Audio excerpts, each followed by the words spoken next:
পরবর্তী বাংলাদেশের ভবিষ্যৎ হচ্ছে বঙ্গোপসাগর ঘিরে। আমাদের পরবর্তী বাংলাদেশকে নিয়ে ভাবতে হলে অবশ্যই বঙ্গোপসাগরকে প্রাধান্য দিয়ে পরবর্তী বাংলাদেশকে ভাবতে হবে।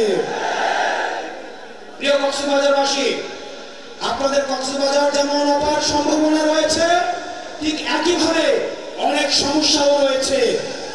তার মধ্যে একটা প্রধান সমস্যা ছিল ট্যাবলেট বদি।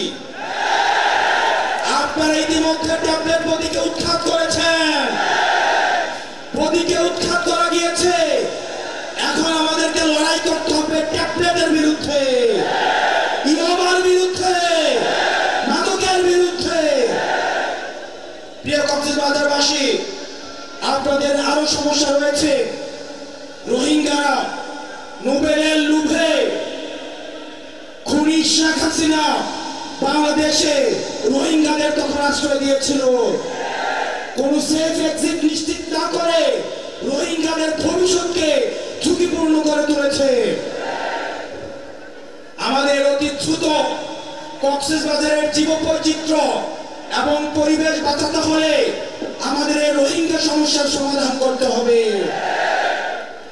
পরবর্তী বাংলাদেশে আমাদের এই পর্যটন শিল্পকে আমাদের প্রসার এবং বিকাশের জন্য যে কোনো ধরনের নীতি নির্ধারণের পর্যায়ে কথা বলতে হলে কক্সবাজারের মানুষের সাথে কথা বলতে হবে। এখানের মৎস্য চাষীদের, লবণ চাষীদের যে ন্যায্য হিস্সা সেগুলোকে নিশ্চিত করতে হবে। আমাদের ব্লু ইকোনমির জন্য আমাদের এই বঙ্গোপসাগরের আমাদের যে ভূমিকা, সেই ভূমিকাকে স্বীকৃতি দিতে হবে।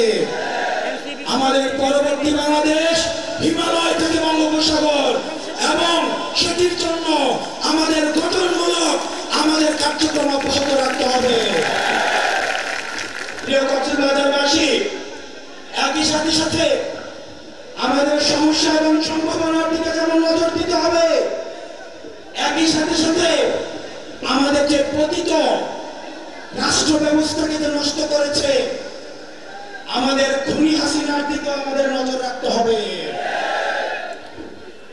আপনারা দেখছেন, আমরা আগে দেখেছি নির্বাচনের মধ্যে একটা দল সংস্কারের বিপক্ষে অবস্থান নিয়েছে, বিচারের বিপক্ষে অবস্থান নিয়েছে, ফলশ্রুতিতে তারা নির্বাচনের বিপক্ষে অবস্থান নিয়েছে।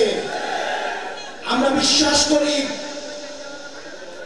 রাষ্ট্রের সুসংহতের জন্য, গণতান্ত্রিক উত্তরণের জন্য একটি গ্রহণযোগ্য নির্বাচনের কোনো বিকল্প নাই।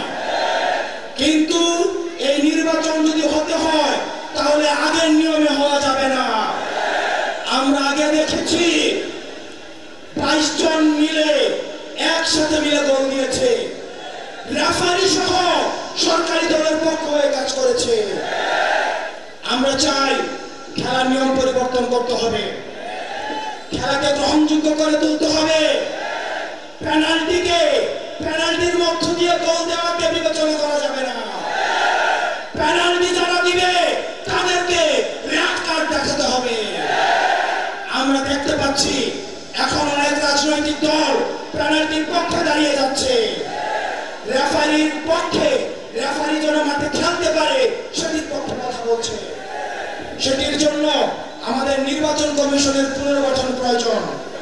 সেটির জন্য আমাদের খেলাকে সবার উপযোগী করে গড়ে তোলা প্রয়োজন। প্রিয় কক্সবাজারবাসী, আপনাদেরকে সচেতন থাকতে হবে। আমাদের পরবর্তী বাংলাদেশ বিনির্মাণ করতে হলে আমরা একসাথে লড়াই করতে হবে। ইনকিলাব ইনকিলাব, মুজিববাদ মুজিববাদ।